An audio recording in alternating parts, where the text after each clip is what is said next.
welcome to Twin Takes, episode 5. This episode, we're going to be kind of going rundown on the Biden administration, touching on Biden's record, some records of the people in his cabinet, the actions that have been taken so far, and what we can kind of expect from the administration. So, I want to start off with something that was funny to me because if you remember back over the summer, kind of the main issue for Democrats was police reform, criminal justice reform, and then the irony of backing Joe Biden and Kamala Harris, who Kamala refers to herself as the top cop, and Joe Biden wrote a bunch of crime bills that do not have a good record. So to start off, I want to play a little clip of Joe Biden talking about the 1994 crime bill that he wrote. Here it is. One step is you must take back the streets. And you take back the streets by more cops, more prisons, more physical protection for the people. I hope this crime bill, when it passes, the Biden-Hatch crime bill, as it becomes law, God willing, I hope that we will have ended, once and for all, this notion that is a hangover from the 60s, that somehow Democrats are weak on crime and Democratic presidents are weak on crime and Republicans are tough on crime. The truth is, every major crime bill since 1976 that's come out of this Congress, every minor crime bill has had the name of the Democratic senator from the state of Delaware, Joe Biden, on that bill. We must take back the streets. It doesn't matter whether or not the person that is accosting your son or daughter or my son or daughter, my wife, your husband, my mother, your parents.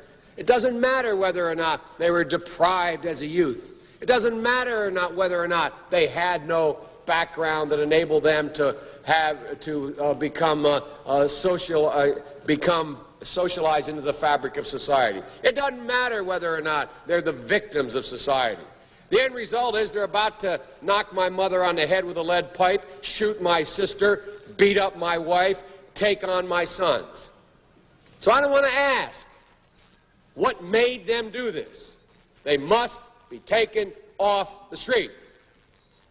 That's number one. And that is, unless we do something about that cadre of young people, tens of thousands of them, born out of wedlock, without parents, without supervision, without any structure, without any conscience developing, because they literally, I yield myself 3 more minutes, because they literally have not been socialized.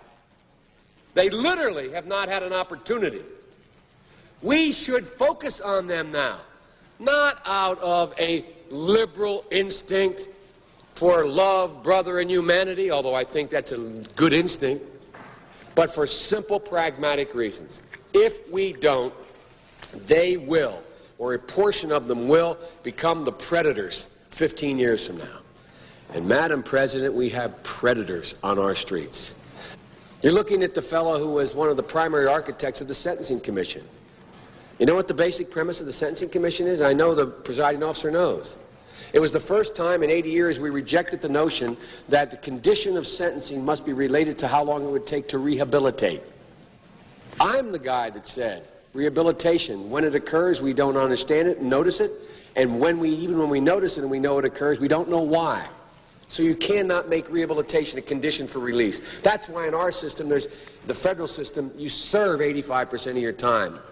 I remember when it was going on, when I was making these arguments in the late 70s, they used to call it Biden's same time for the same crime provision. So you can see he was obviously proud of introducing all those crime bills. And even, you could say, it was 1994, he's changed how he's felt. He actually has not apologized for the crime bill. He kind of weaseled out of it and said, oh, it was the state's implementation of the crime bill that led to these problems, exploding the federal prison population, throwing a bunch of poor people of color in jail. It added something like 60 new death penalties for 41 new federal statutes.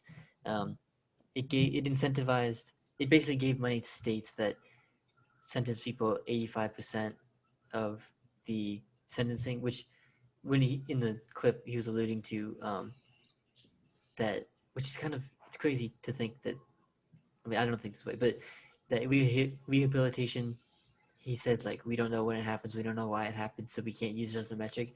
But what's the point of criminal justice if it's not to rehabilitate people to come back into society?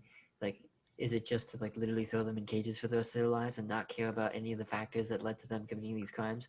Like, which it reminds me of like the hypocrisy today, because basically the whole Biden campaign was completely ignoring all the failures of neoliberalism and the Obama years and the Clinton years that led to all the issues that led to the rise of Trump, and just pinning it all on this one person as an aberration of American politics and not the product of decades of failed neoliberal policies, which is just crazy. But you can see like Kamala Harris kind of has a similar uh, ideology when it comes to criminal justice. Yeah, so if you watch the Democratic debates, you probably would have noticed a time when Tulsi Gabbard, who was running at the time, completely came after Harris and made a fool out of her, if I'm being honest. So I'm just going to read direct quotes from what she said there in that debate.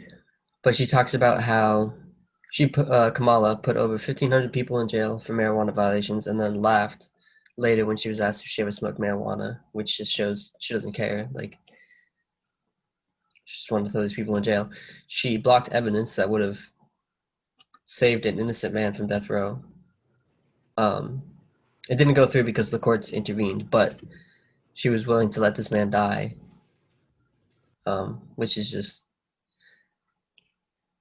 like we were talking about. It's crazy that these things are put up with when all summer people were saying, "Oh, we need to do something about the cops. We need to reform." I mean, not even just the summer. Like, you've had decades of people saying we need, Yeah.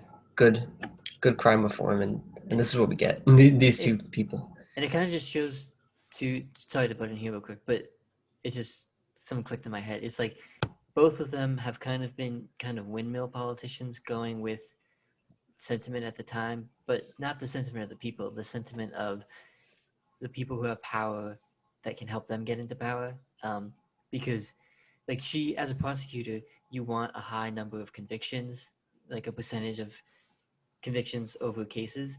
And that's been commented on in a lot of, there's actually a video game that comments on it a lot, and how bad it is, because you're basically judging people on how many people they can lock up, whether or not they actually did the crime or whatever. And it's the same thing with policing. Like, they have a certain quota that they need to meet, so it doesn't encourage good policing behavior.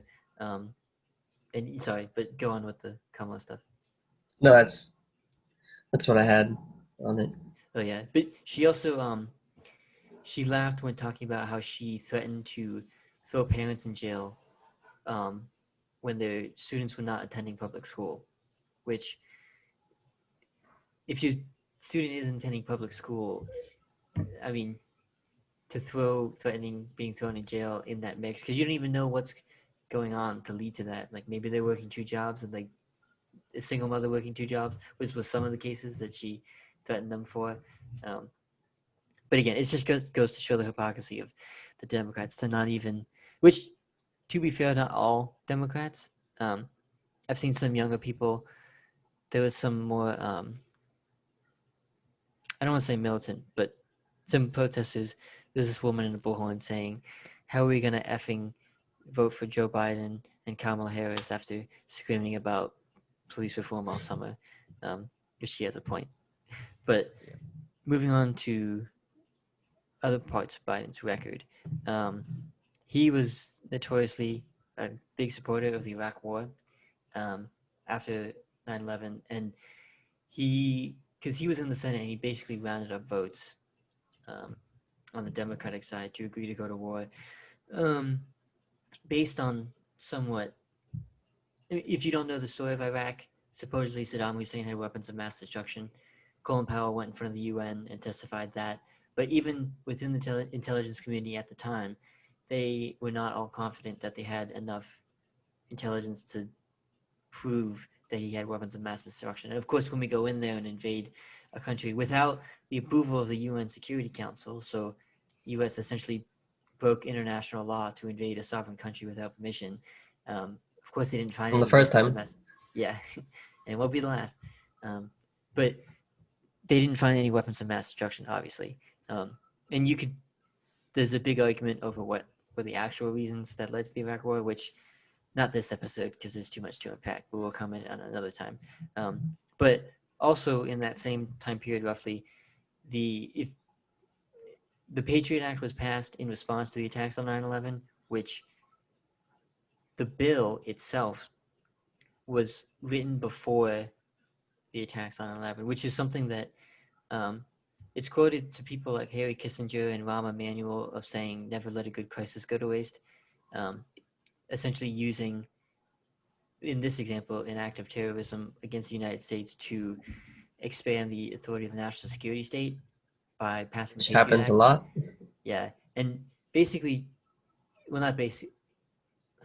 I mean, it's a large bill and it has a lot of stuff in it, but one of the big provisions in it that is one of the not good things is that there were already laws pertaining to terrorists' actions, but this added punishment for people who I'm trying to remember the exact terminology, but it was people who like contribute to terrorism. So what happened is you had people who were of Muslim Arabic descent who were criticizing U.S. foreign policy, and that was seen as essentially supporting radical Islamic terrorism, which is not entirely the same thing because there are actual criticisms to be had, which caused partly the Islamic terrorist attacks against the United States, or people donating money to a Islamic charity, basically, that was advocating against the foreign policy of the United States. They would,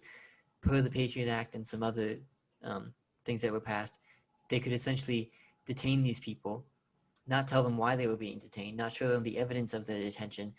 That's what Guantanamo Bay is. You've probably heard that phrase passed around because Obama said he was going to close it multiple times, never did. Other people said they would close it, never did. It's one of those Yeah, but things that never happens. this is a big reason why people should be more hesitant, and a small minority are being vocal about it.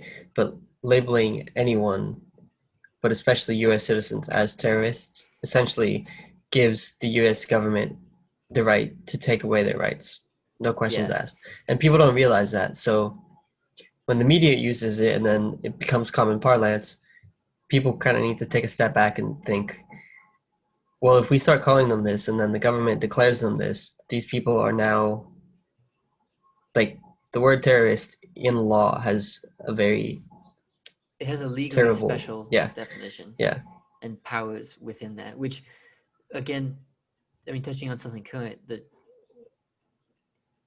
I'm going to use the term insurrection because that's technically what it was at the Capitol on the 6th, because an insurrection is an attack on government property, building, people. But people are accusing the tens of thousands of people that were there of being domestic terrorists, and there are calls to enact new laws against domestic terrorism, which there are already laws on the books for every single thing that those people did. That, like, a disclaimer, I don't approve it, obviously.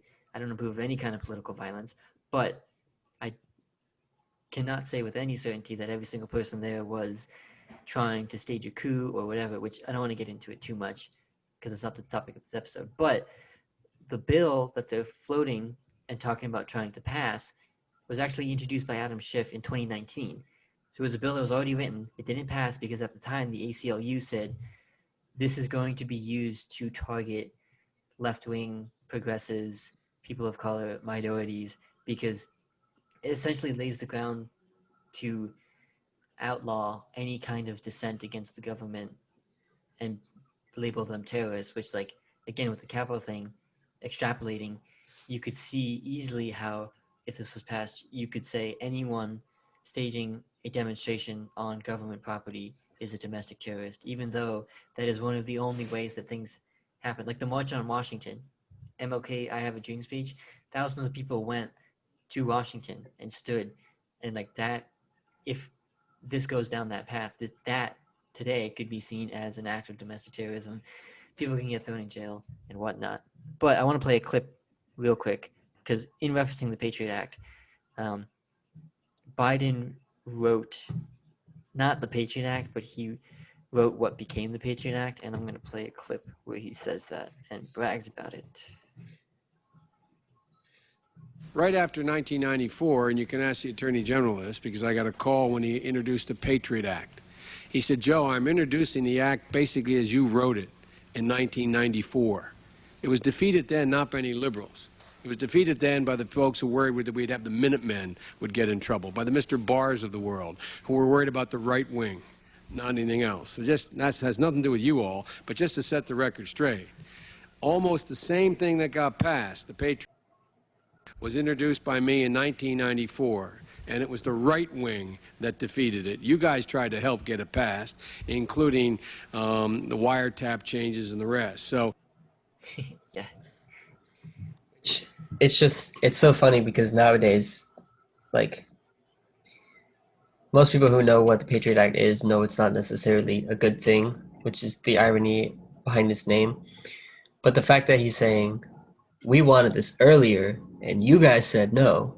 Yeah. And At the moment, I guess that worked in his favor because they passed it. But now you look back and it's like, okay, you're saying the Republicans, you didn't want this passed.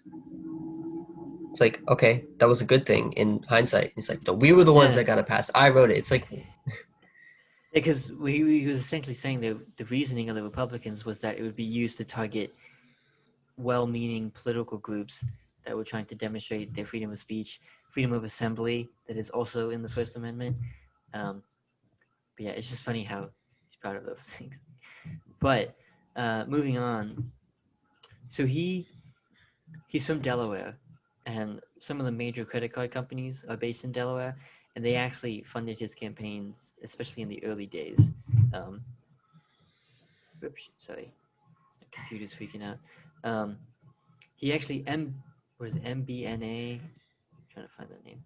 I can't find it. But his largest donor for his Senate campaigns from 1989 to 2010 was this credit card company. But on top of that, so they basically donated all this money to his campaign, and then in 2005, he was a key architect of and whip for the 2005 Bankruptcy Abuse Prevention and Consumer Protection Act, which a whip is essentially they just round up votes for legislation from people in their party. But this act made it harder for consumers to declare bankruptcy. So at the time, bankruptcy filings were at a peak of more than 2 million annually, and legislators worried that the system was being abused. But after the bill became law, bankruptcy filings fell by 70%. And Bruce A. Markle, a professor of bankruptcy law and practice at Northeastern University, said, quote, someone once analogized what happened in 2005 as someone looking at a hospital and saying, oh my God, emergency admissions are way up. So the solution is to reduce the hours of the emergency room, which is essentially what happened. And it was lenders like Citigroup, Bank of America, JP Morgan Chase, and Wells Fargo that also lobbied for this bankruptcy code. But one of the things it did is it put in a provision that but made it so that private student loans could not be discharged in bankruptcy. So if you don't know, bankruptcy is essentially someone saying, or a company or a state or whatever, I'm in so much debt, I cannot pay it back. Their credit is forgiven. The bankruptcy stays on their record. For people, I think it's 8 years, I think.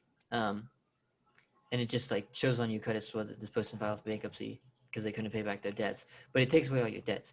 And to discharge student debt from that, and some credit card debt was also excluded from bankruptcy. It's crazy because you have people who literally have money taken out of their Social Security payments to go to paying back student loans, which you need to be 65 to collect Social Security except in special cases. But that's just crazy to think that like your retirement money guaranteed to you by the government is being taken to pay for school loans because of Joe Biden. But also, again, with financial stuff, he was a big supporter and pushed for the repeal of Glass-Steagall Act, which he has since apologized for and says he regrets. But it basically took away the division between banks that would. It used to be that if you put your money in a bank, they would use it and they would like guarantee loans based off that money. Like in the old days, they would, when banks were smaller. If you ever seen the movie It's a Wonderful Life, they had the savings and loan, the Bailey Savings and Loan, where people in the city to town would put money in the bank, and then that money would be used to give loans to people to build houses. And then as they paid it back, it was like a check on, like they paid it back to the bank, and then when people needed their money back from the savings and loan, they would take it out. And it like usually is fine, but then you have economic crashes where people want their money and everyone takes their money out, but the physical money the bank has is less than what they loaned out, and that's when you have like these bank runs and banks close and the market crashes, and that's what happened in a lot of the depressions. But with this act, the repeal of the Glass-Steagall Act, which Biden pushed for, there used to be a separate distinction between banks that would do what like the savings and loan did, and then banks that would use that to invest in the stock market and Wall Street, and it made it so that they could fuse together. So a bank where you, like a normal American, is just saving away money, that money could now be used to invest in Wall Street, the stock market, and all this stuff, which led to the devastating impact of the 2008 financial crisis. Because the reason the banks failed is because all the money that was being stored in them, they were leveraging 10 times to invest in risky investments in real estate and all these other things, which they still do. And it's one of the reasons the stock market is just crazy and does not reflect the economy for the American people. But again, to be clear, he has since apologized for that, although he hasn't done anything to really change the effects of it. And I mentioned, so he was, it was MBNA was his largest donor from 1989 to 2010. But if you remember back in the Democratic primary, he got an endorsement by James Clyburn, who was the Democratic whip in the House. And that kind of, among other things, so I want to do a good explanation of this. So basically, Bernie Sanders and Pete Buttigieg kind of tied in Iowa, the caucus. Bernie Sanders outright won the New Hampshire primary. The night before Super Tuesday, which was, I think it was 12 states, 12 or 13 around there, were having their primary voting for the Democratic presidential primary. And who was it? Amy Klobuchar and Pete Buttigieg dropped out the night before, immediately endorsed Joe Biden. Cory Booker, who had previously dropped out, endorsed Joe Biden, and so did another person who had dropped out previously. And it later became disclosed by people familiar with the workings of the Democratic Party that Barack Obama himself made phone calls to them to do that, because the donors of the Democratic Party at the time were saying, if Bernie Sanders gets a nomination, we're voting for Trump and we're putting our money behind Trump. And even without the donors, the DNC establishment was never friendly to Bernie Sanders. I don't know why he ever thought he was gonna Anywhere? get a fair treatment from them. Because in 2016, I think I mentioned this in another episode, the DNC, the WikiLeaks email releases that happened, which they basically showed that the DNC wanted Hillary. They were going to make it so that Hillary got the nomination. And then after the fact, people who had supported Sanders filed a lawsuit against the DNC. And in court, the DNC said, oh, we don't have to give you a free and fair primary because that is a discretionary rule for us, meaning we have the discretion to follow it or not. So they basically said, we didn't give a free and fair primary. We don't have to. And they did the same thing in 2020, essentially. But along with those people dropping out and endorsing him, James Clyburn endorsed him, which got him the African-American vote in a bunch of the Super Tuesday states. But Clyburn himself is the largest receiver of pharmaceutical super PAC money of anyone in Congress, which is just one of the important things to know when it comes to elected politicians is where their money is coming from. Because if you get elected by a certain industry and then you pass legislation to regulate that industry or push back on their economic or political power, they're not going to support you again. So you have an incentive for your own well-being to, and it's not like I'm giving you this money so you won't pass this bill, or you will pass this bill, or you'll do these reforms. It's a backhanded, under the table kind of agreement that, excuse me, politicians know if I want to keep getting money from the pharmaceutical industry, I'm not going to pass Medicare for all. I'm not going to allow the government to, what's the term, bargain on prescription prices and all that stuff, or allow the importation of prescription drugs from other countries for a cheaper price. So just like as a side note on that.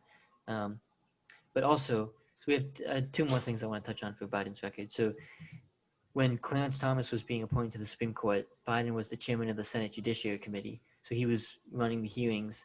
And this is when Anita Hill, who was, I forget what her exact position was, but she worked with Clarence Thomas before. She accused him of, I'm trying to think of the proper term, sexual assault, harassment, stuff like that. And he kind of did a really good job of discrediting her. Not good as like good, but it was effective in discrediting her. And he's had a somewhat shaky past when it comes to sexual assault and harassment and just inappropriateness. I think young people know this because there's a bunch of memes everywhere about just Sniffing hair. yeah, in photo ops and stuff, he just like sniffs people's hair and has his hands in weird places, which maybe it's just like a, weird silent generation grandpa kind of stuff. But the fact that the Democratic Party was the party of believe all women, and they made a big fuss about Brett Kavanaugh. But when Biden announced he was running for president, at least at the time, at least 7 women accused him of inappropriateness when it came to sexual misconduct. And then even Tara Reid, she was a staffer, I think, for him when he was senator. She accused him of, again, I'm trying to think of the proper term, improper touching, I guess you could say. But of course, no one in the Democratic Party wanted to believe this woman or hear her out. Even like the mainstream media basically did not touch it. There were a couple times, I think CNN like mentioned it once, but there was no call to like have a day in court to flesh this out, to find out what happened, whether it really happened or not. There was partly a character assassination on her, and then just no mention Nothing. of it in the mainstream media. And her mother had called into the Larry King show talking about how this had happened, and people the keyboard warriors on the internet went and found this video, a clip from the episode where she called in, but of course, no talking about it at all. So it goes to show me, and I hope it shows you, the hypocrisy of the Democratic establishment. And so does this next example, which, if you remember, since he's been impeached twice now, the first impeachment of Donald Trump had to do with Ukraine.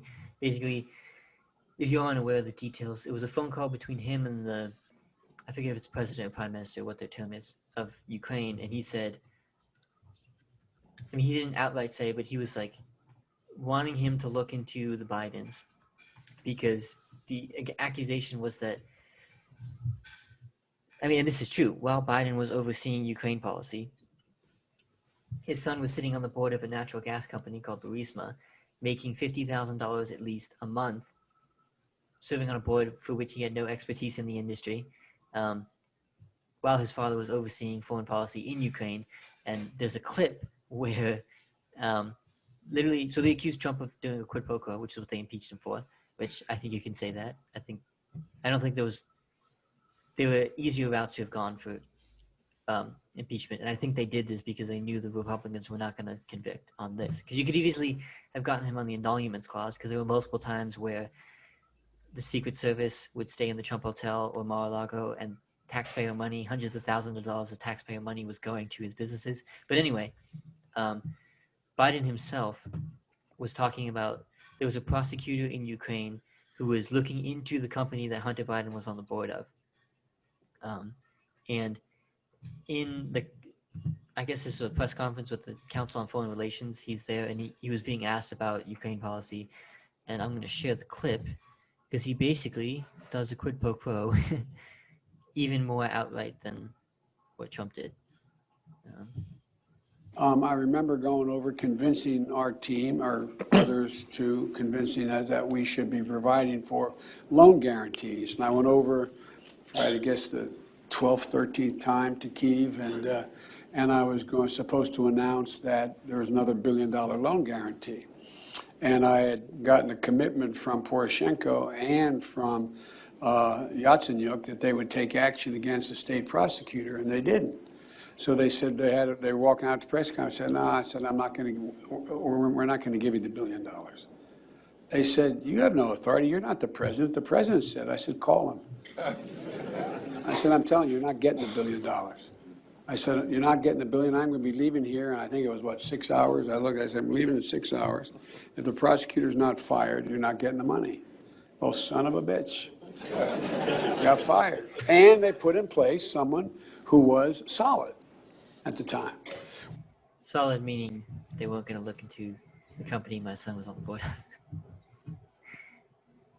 It's crazy. That's another point where he just comes out. And says it, but yet, I mean, I'm sure Fox News has covered it, but that's about it. Yeah, and even just if you remember the run-up to the election, the New York Post, which is the oldest newspaper in America, founded by Alexander Hamilton, put out a story about Hunter Biden's laptop, which they had their Twitter account suspended. I think it was also on Facebook they got their account suspended for a number of days. Mainstream media never talked about it. Accused it of being Russian disinformation.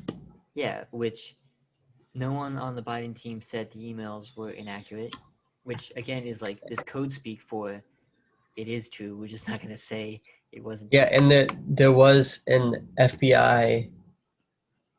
I can't remember the term. It might have been affidavit, but something that the FBI was looking into, like the contents of the laptop and certain things relating to the communications that Hunter Biden had with other individuals that were records were on the laptop. So this was something that the FBI knew about before this and were looking into it.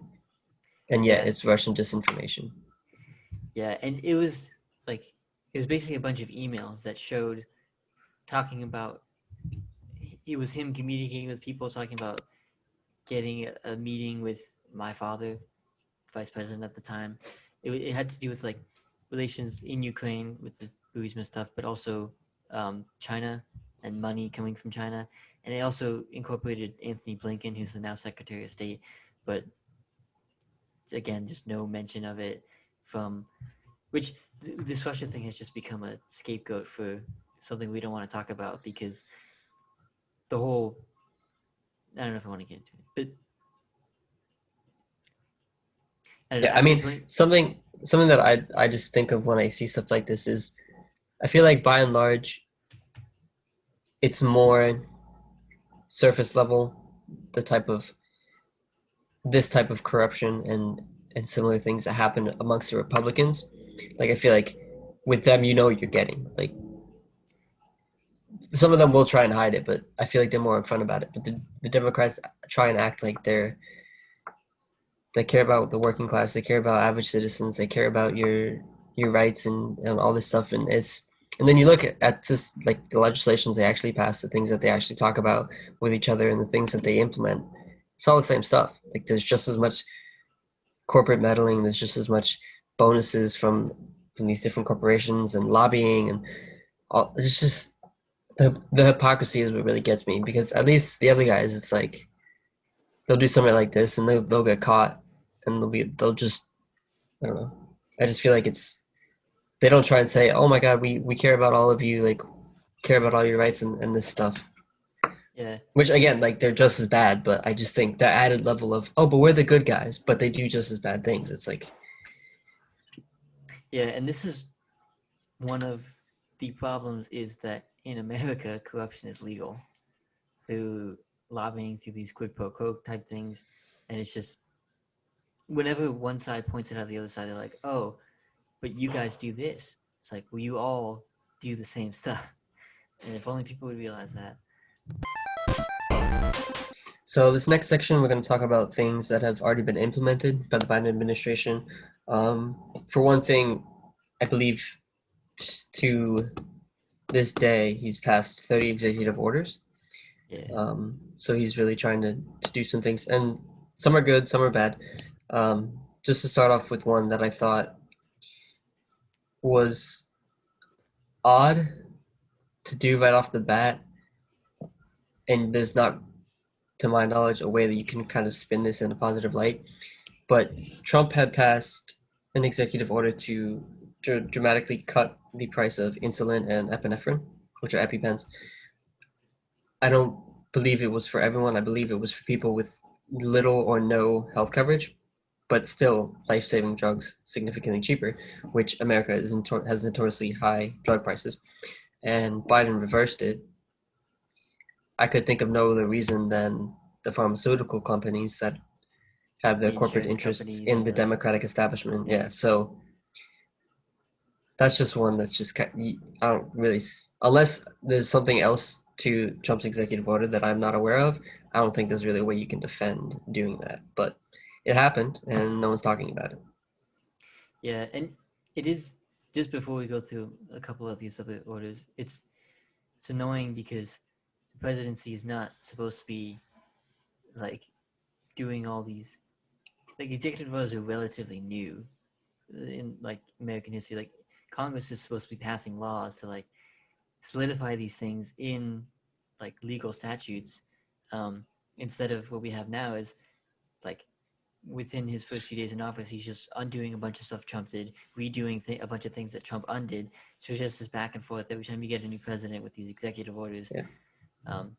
And it's a similar thing you see with the Supreme Court, where things, currently written laws, are being interpreted to include more 21st century and 20th century things because Congress isn't passing laws. Like, they're not, like, a lot of, obviously there are some Supreme Court decisions that are just clarifying things, but a lot of them cases have been ruled in a way that they are tweaking the language that was already there to apply to present day things, when those present day things either did not exist or were not aware to the founding fathers at the time. And they're doing this because Congress has been for so long just completely incompetent. yeah, and just as a quick example, like Ruth Bader Ginsburg herself, like when it came to the Roe v. Wade ruling, because it was legally founded on the, it was founded on the legal grounds of the Fourth Amendment, the right to right against unlawful protections against unlawful searches and seizures. And she said this ground is shaky and it's like not the best thing, even though I agree with the ruling.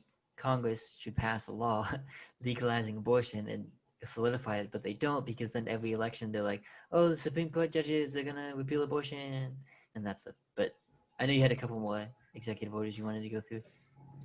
Yeah, a positive one was an extension. Yeah, an extension of the deadline for payments for basically putting off more mortgage payments and evictions and foreclosures, which is something that we've needed for a while now. So better late than never, but that is a positive. Another one is the canceling of the Keystone Pipeline, which it's another one of those things where they were building it and then the Obama administration halted it. Trump resumed it. Biden came in, halted it. And there are two sides to this. There are benefits for the environment for not making it, because there have been oil leaks, I think, over a dozen, 16 or 17. I don't know how big they were, but that's the number. So there's like the environmental side of it. But on the other side, it was supplying, I think, 3,500 to 6,500 jobs and was supposed to contribute like 10 or 20 billion dollars to the economy after it was built in the long run, and supply hundreds of thousands of jobs. And also, we would use it to get our oil supply from Canada, which is a close country, and and it's cheaper. we're on better terms with. It's cheaper, as opposed to places like Saudi Arabia and Russia, which are not the best places necessarily, and also Yeah. it is more expensive because we're buying from people so far away. You have to transport it over oceans, which so there are arguments to both sides. So I mean, I personally haven't made up my mind on this specific thing, Yeah. but Because it is iffy because we don't like fossil fuels, but we are highly dependent on them in everyday economic and like put like I drive a yeah, car to do work and like gas prices affect my bottom line. So it's like this strange thing. But um, yeah, and so one thing I wanted to mention was he passed an executive order that the way they're talking about it in the media is that it's making it so that federal employees have a minimum wage of $15 an hour. It's not really what it does. It they do this thing where they say that, and you could there's an argument that you could say that that's actually what it's doing, but it's the bill itself. The language is just laying the groundwork to eventually get to a $15 minimum wage. So it's not even like committing any specific like thing that they're making it sound like, which yeah. I saw the date of 2026. I don't know if that's what they said or if that's what the plan is leading towards. it's probably some like the Florida Incremental, pass. It's yeah. like starting at 10 and then to 11, 12, to so on. But did you have any more executive orders you wanted to touch on? Nothing particularly comes to mind. I mean, again, there's a lot. Some are. It's hard to argue that they're good, and there's ones that are. It's hard to argue that they're bad, and then there's ones like the pipeline where it's right. There are pros and cons. Yeah. But again, it should be things that are discussed in the legislature, because Yeah. that's hundreds of Codified into people law. from So yeah, it's like you were saying, this recent trend of EO, like just all the time. You're just going back and forth between different administrations. It's it's not the best for Yeah, and our country to be doing. every time like a Democratic president does it, the Republicans complain about the executive power, but then of course when it switches, the tables are turned and the parties change their tune. Yeah. Um, See, and it's also like the Democrats have the majority in the House, in the Senate, in the executive branch. That being said, they're still doing all these executive orders, even though they have all this power. That I'm sure they could force some Yeah. Republicans to vote with them on certain bills, because what else are they going to do? Because if the Republicans don't do anything, Democrats for the next 2 years get to say, look, the Republicans are stopping us from doing anything. And that is exactly what happened in 2008 to 2010. Obama got in there with the Democratic House and Democratic Senate and did nothing to fundamentally change anything. Just gave a bunch of money to Wall Street and the banks and etc.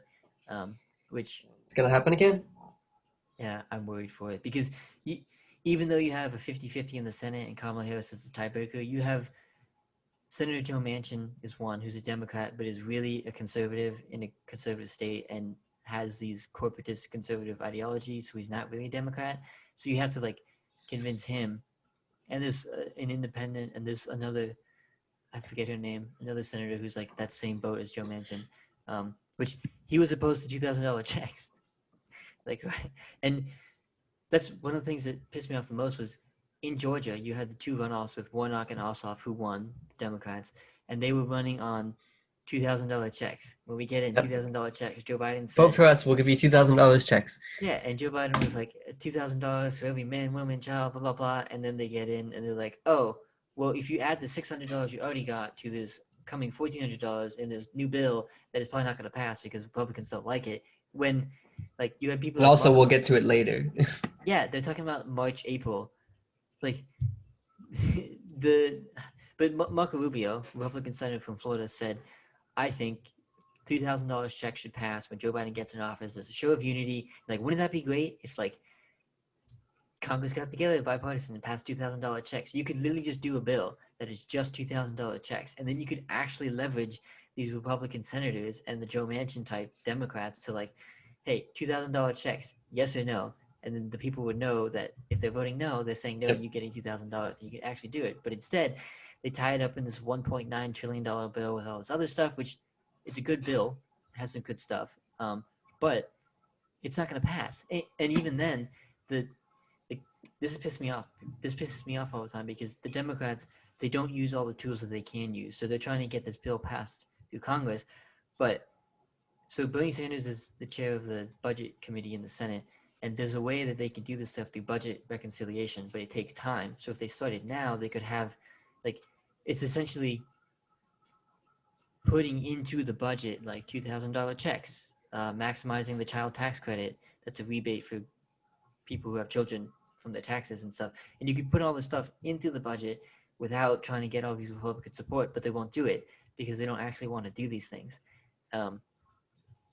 Again, just ranting, but I know we wanted to touch on some of the cabinet picks, because, which, again, there's nothing wrong with, well, I don't like identity politics being used in the way it's used in American politics. Like, there's something to be said for diverse perspectives and life experiences and upbringings and stuff when it comes to gender, ethnicity, etc. But the Biden cabinet picks are being touted as this super diverse cabinet, you know, what is Most it? progressive in history. Yeah, first female Treasury Secretary, first gay Transportation Secretary, first black Defense Secretary. But ideologically, they are not diverse at all. They are like the same warmongering, hawkish, corporate, socialist type people. And just to, I don't want to do too many of them because we'll be here for a while. But I mentioned the Defense Secretary, Lloyd Austin, right? So there's a history of having the leader, the Secretary of Defense, not having been an active, not being an active military person for, I think it's the past 5 years, which they would need to approve a waiver to allow him to do it, to keep civilian control of the armed forces, which makes sense because the incentives for a military person are different than civilian. But Lloyd Austin, who I think was already approved, yeah, he was. So he was the four-star Army general in charge of U.S. Central Command with responsibility for Syria, Iraq, and Afghanistan, which we all did great in those, right? Like they went off flawless. No, they didn't. So I want to, this is an article from the Washington Examiner I'm referring to.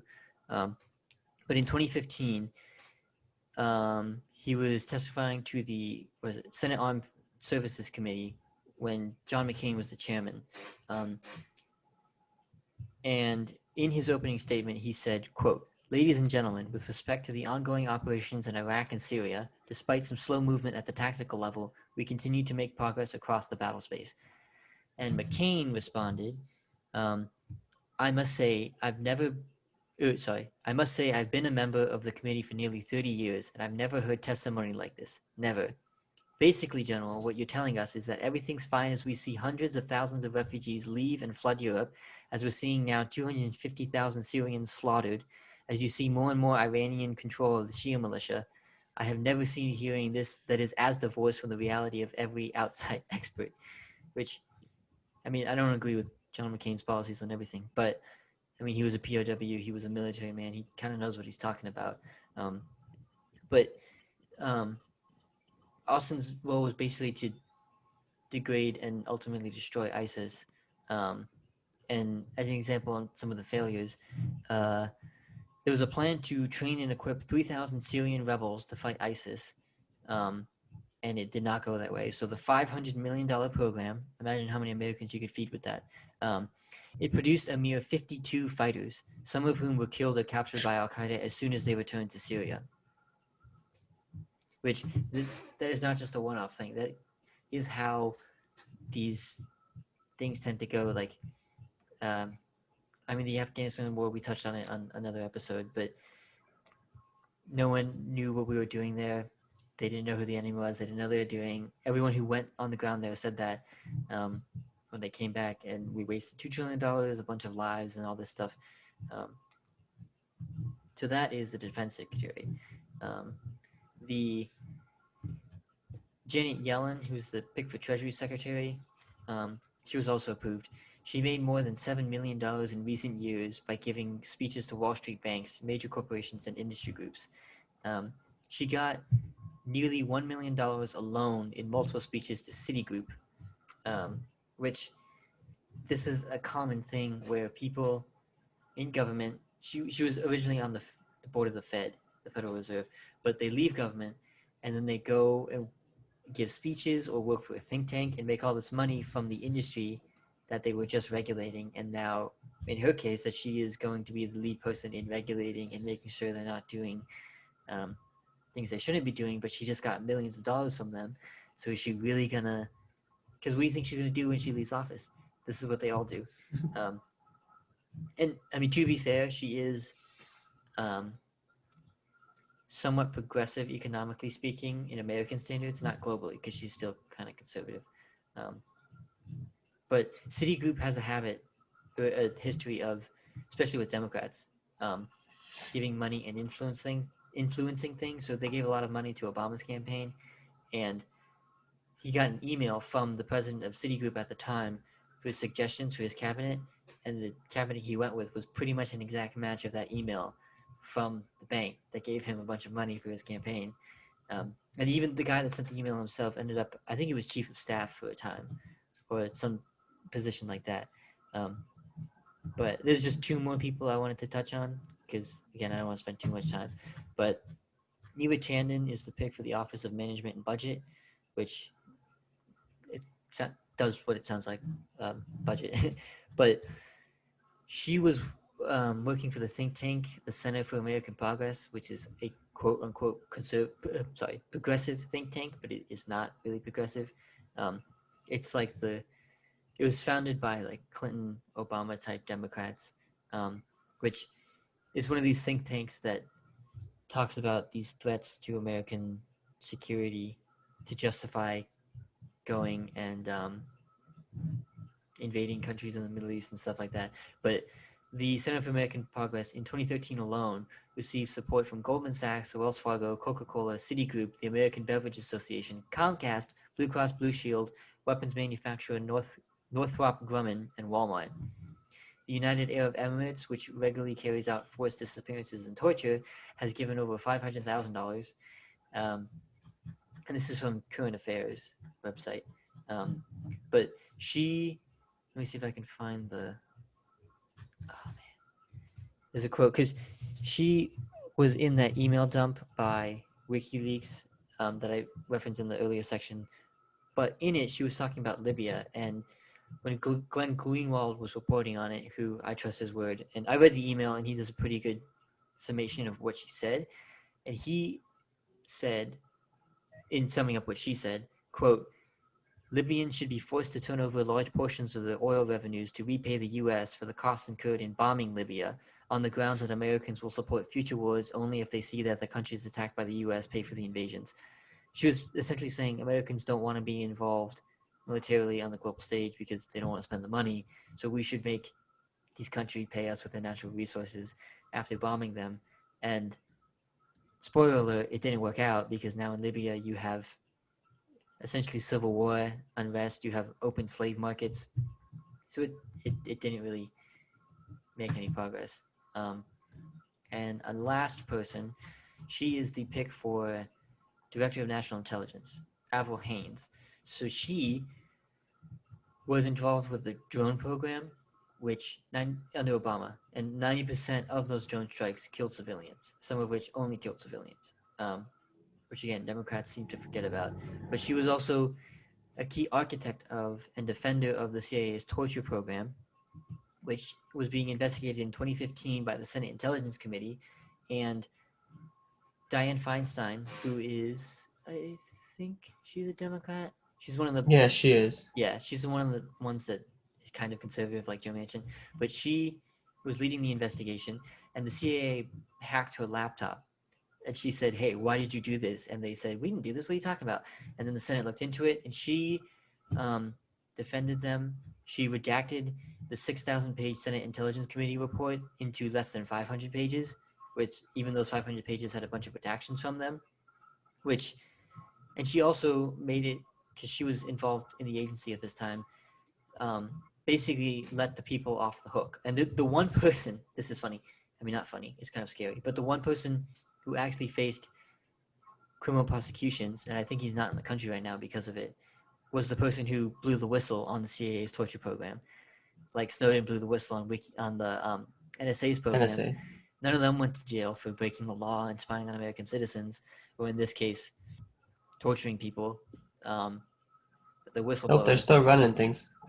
Yeah, and she has not been confirmed yet, but she probably will be, because the Republicans have never been ones to go against the national security state. Yeah. See, the thing about all these cabinet positions is, no matter who's president, maybe some of like the secretaries, people are like, okay, I recognize that name, like I know a little bit about them. But a lot of these positions, no one has, like your general citizen, has no idea who these people are.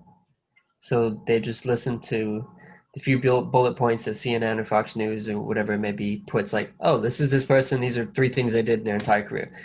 And I think especially this year, you have them playing with identity politics and saying, oh, look how diverse our cabinet is. So that's just another reason to kind of trust on the emotional level, I guess you could say, as opposed to saying, all right, where did they come from? What are their ideas? Like, what have they done? What do they hope to bring to the Yeah, how are they gonna make Americans' lives better? No talk of that. Like you mentioned, when I was looking up stuff on Neera Tanden, there was this one website that said 5 things you need to know about Neera Tanden. It was, she has 2 children. She was the child of immigrants who was a beneficiary of welfare. Sanders criticized her for attacking progressives. Sanders criticized the Center for American Progress for not really being progressive. And it was something else, but nothing to do with anything about her record, the failed things that she's been involved with. And it's just like, nothing relevant to her position or the Yeah. position in question. And it's like, this stuff normally happens, but that added layer of, oh, this person is Indian American or this person is African American. It's like, yes, that's good, but if there's nothing behind that to say, well, actually, they're also very well qualified for the position for these reasons. Like, if that's not there, the rest of it doesn't matter. yeah, and there's some memes. I saw one that it was Lloyd Austin, because he's the first Black Secretary of Defense. It was like a picture of a plane bombing people in the Middle East, and then the bottom picture was that, but then the people were like, oh, now we're being bombed by a black guy. How progressive. Which It's sad, but it's yeah, and this is just a side note. There's a New York Times opinion writer who she was writing about how strange Gen Z millennial humor is, because it's really dark and sometimes doesn't really have a point. But it's like, this is the world we were born into, so we gotta get some laughs somewhere. So we laugh about this shit. But yeah, and actually, I wanted to reference one last guy real quick. Dennis McDonough, who's the pick for VA, Veterans Affairs, which is essentially the most important thing it does is take care of healthcare for veterans. He is not a veteran, never involved in healthcare. He just knows Joe Biden and is good friends with him. And the group AMVETS, American Veterans, a 250,000 member organization, which were all military veterans, they were not consulted at all by the Biden administration before the pick was announced. They're like, we were at least hoping for a veteran, maybe a post 9/11 veteran, maybe a woman veteran, but they didn't talk to us at all. And it just goes to show you. But like what you were saying, sorry, I want to go back to this before I forget, but people tend to not know these people's names and their records. But to me, one of the most important things about the president is they're essentially in charge of the largest workforce in the country. They appoint a lot of, like, it's not just, the secretary of whatever. There's the assistant secretary, the deputy assistant secretary, and like all these things, which basically they set the agenda for that agency. They enact that agenda. So like, it's like a few, maybe like 100 people that are like the most influential people when it comes to American policies, and you really don't ever hear their names. Like, even more so than Congress, especially because Congress isn't really doing anything the last few decades. Like it's all just And, done through agencies and executive action. there's definitely the argument that your average person can't really follow 100 different people and know all about them, but the media should be telling you the relevant information.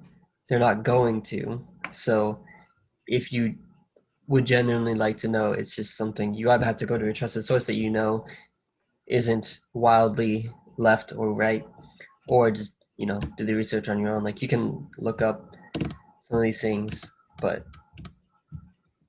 yeah, Yeah. you can't expect the CNNs and Fox Newses to tell you what you actually need to know. They'll tell you what they want you to know. And now we're going to try and be at least a little optimistic, and looking forward to what we can maybe expect over the next 2-4 years. So it's Biden was set up, even though he could have done a little more like actual work as far as like an agenda, a platform in the election.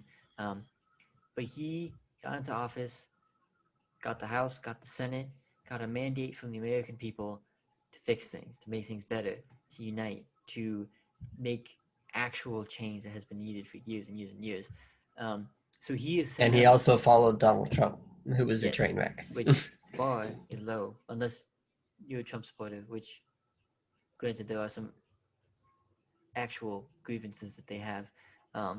But he is set up to be a potential FDR type president to, like, if he's pushed, because FDR has to be pushed, radically reshape the deal the American people have, and make it so that the American dream is achievable again for everyone. But like I said, it takes pressure. So a lot of the progressives, when Biden got the nomination, they were like, even Bernie Sanders, which he had some very astute criticisms of Joe Biden's record, even though he was always like, my good friend Joe, he's a great guy. But he said, as soon as he gets into office, and this was basically echoed by the progressives, we're going to push him and make sure he keeps his commitment and make sure he stays at least somewhat to the left, which is going to need to happen if, like, basically, if he is not given a reason to do anything, he won't do anything. Just like Obama, and any president really, or any politician. Like, if they're not threatened with blowback from the American people, they're not going to do anything. And right now, his approval rating is like 68%. I think I saw in the latest. It was 68%. I don't know exactly when the poll was, but he is set up to be able to like really, really do things. And he doesn't have to do much to look good. Yeah, he could pass a $2,000 check, make sure COVID goes the right way, Stay in his basement, and no one, no one would complain. Yeah, I mean, because especially when it comes to COVID, like the bar was set so low by the Trump administration, and just, I mean, they had that Project Warp Speed. For months they were talking about it, and then the vaccine rollout starts, and you have vials that was deliberately left out and expired. You have ones that just didn't have enough arms to go into, so they were opened and not used up, so they have to be thrown away. You have just like this really slow rollout in states, and it's crazy how, like, because Warp Speed was through the military, and they had this whole thing said it was supposed to go smoothly, and it's just a train wreck, and it's not really going that well. And economically, again, the bar set it really low. He could pass $2,000 checks, do some like moratorium and rent forgiveness and stuff, eviction, mortgage forgiveness, and all that, and be just like hailed. It'd be crazy popular. But like we were saying earlier, his record hasn't really showed that we can count on that,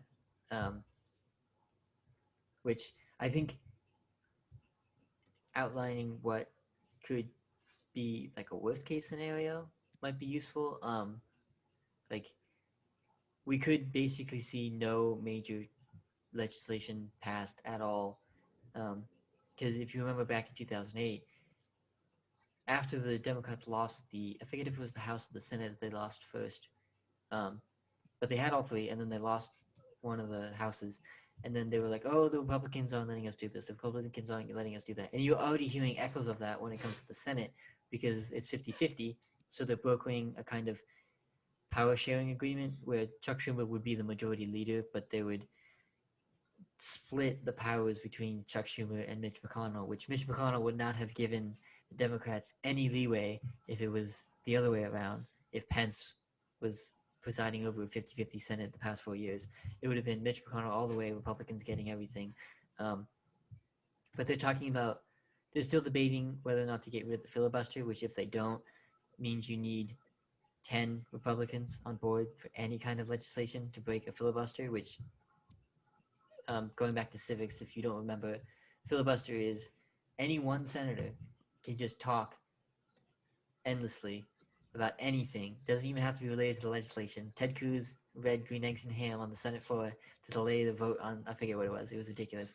But when that happens, you need a 60 vote, a cloture vote is the proper term for it, to say, okay, enough of you, let's vote, let's go on. So if that is not repealed, then you need to get 10 Republicans on board, and you still have to keep those 2, 3, 4 Democrats who are really not Democrats.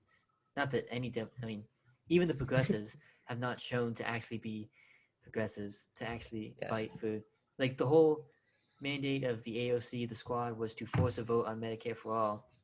And when Nancy Pelosi was up for vote for Speaker of the House again, they could have said, hey, Nancy, we're not going to vote for you for Speaker of the House unless you commit in a formal commitment to bring Medicare for all for a floor vote, which I don't know about you, but I think if in the middle of a pandemic where 420,000 Americans have already lost their lives, tens of millions of people have lost their healthcare, millions of people have lost their jobs, people are like food insecure, which is a stupid way of talking about poverty and hunger, like not having food, but it's food scarcity. But anyway, they could have done that. And that was their mandate as squad and the progressives when they got into Congress, was to force them, to make them feel uncomfortable. She let us sit in Nancy Pelosi's house when she first got in office, AOC. But this, what do you call it? It's not really a proposal, but this idea was proposed by Jimmy Dore, who's a comedian. He runs the Jimmy Dore Show. He's a definitely progressive, and he's got a vocal mouth and he gets really heated. But he came up with this idea that, hey, you just need like 7-10 Democrats to threaten to not vote for Nancy Pelosi to get this Medicare for all bill on a floor vote in the House, which, if anything, it would show on the record in the middle of a pandemic, outlining the stuff I just said, who is for universal healthcare and who is not. And they attacked him. Like, all the progressive media attacked Jimmy Dore for this idea, even though plenty of other people got behind him and were like, yes, this is what politics is about. Like, you need to force the people in power to be uncomfortable and threaten them, their power, their seat, their money, their stature, whatever, to get them to do things. But instead of doing that, because her reasoning was she wanted to get a committee appointment, but she didn't get it anyway because Nancy Pelosi wasn't going to give it to her because it was up to Nancy Pelosi in the first place. So I don't think we can. I'm an optimist, so I have like this small part of me that is like, maybe we'll get something, but I don't think it's really that likely at all, because none of the Democrats, and in Joe Biden's 47-year political history, has not shown that he's willing to do the kind of fundamental change that is needed. And that people, like, just one final thing, because I know you want to butt in, Eric, but on the Medicare for All thing, Fox News ran polls, and 70+% of their respondents were in support of government-run healthcare, which, the way they phrased it, it's not government-run, it's just single payer. It's paid for by the government, but it's still the doctors and the hospitals. It's just, it's crazy, like overwhelming support by the American people, and nothing from the leader of the supposed progressive left party. Yeah, I think, unfortunately, what's more likely is something that we've talked about, but essentially a continuation of the Obama administration, which, so we were young at the time, but the more I've heard of it after the fact, I get the impression that going into it, it was like, yes, we did it. Hope and change. And then hope, yeah.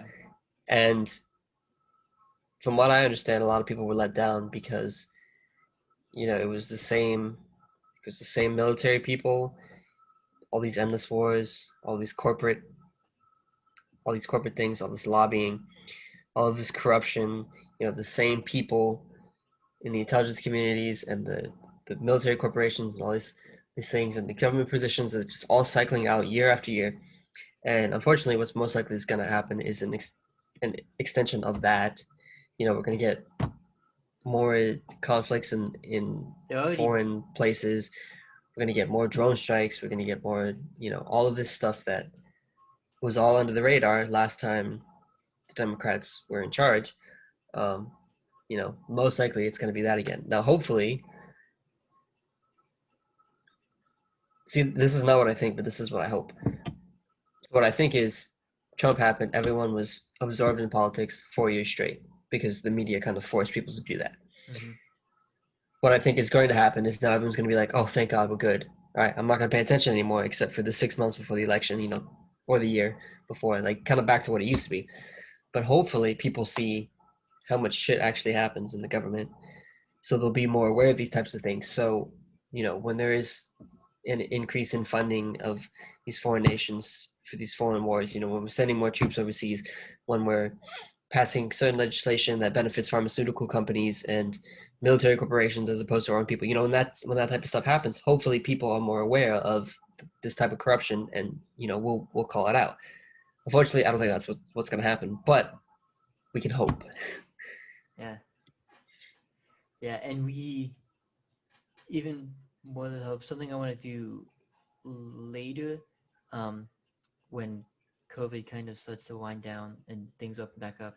I definitely want to have guests on this podcast and talk ourselves about political organizing and activism and how to actually force change on a local level. Because like I mentioned, FDR he kind of had his hand forced, and because the people made it clear that they wanted systemic change, drastic change, not just breadcrumbs. And at the time, I actually found this out from Thomas Frank, who's a political guy. He wrote a few books, but he studied the history of populism, which has been poisoned by the media referring to Trump. He's a fake populist, but As have most things. yeah. But at the time when FDR was president, it was something like 85% of the local newspapers in the country, and the newspapers in general, were against FDR by 1936 when he was up for his second term election. But the American people were overwhelmingly behind him, which I think is that's the kind. Excuse me. That's the kind of leader we're going to need to get us out of this mess. Is someone who can have the media hate them and berate them, but still have the support of the American people. Because usually when the mainstream media is attacking you, it's because you're doing something that isn't allowed by the owners of this country. Yeah. So it's not approved establishment policy. Yeah. But let's hope, because as I've said before, I don't doubt that Joe Biden is well-meaning and actually wants to do right by the American people, but he's just a cog in this machine. So it's hard and Kamala Harris too, and all these people in the cabinet and most of Congress, they just don't. They think this is the only way to get things done, and it's just how politics works. Having these special interests fund your campaigns and then going to work for them when you leave and then coming back into government and all that stuff. They just think that that's how the system has to work, which I don't agree with. I don't think most people agree with. Yeah. But he was hoping for the best. Yep. Instead of hope and change, let's hope for some change. Yeah. And make change happen. But thank you for joining us. Hope you join us next time. Take care.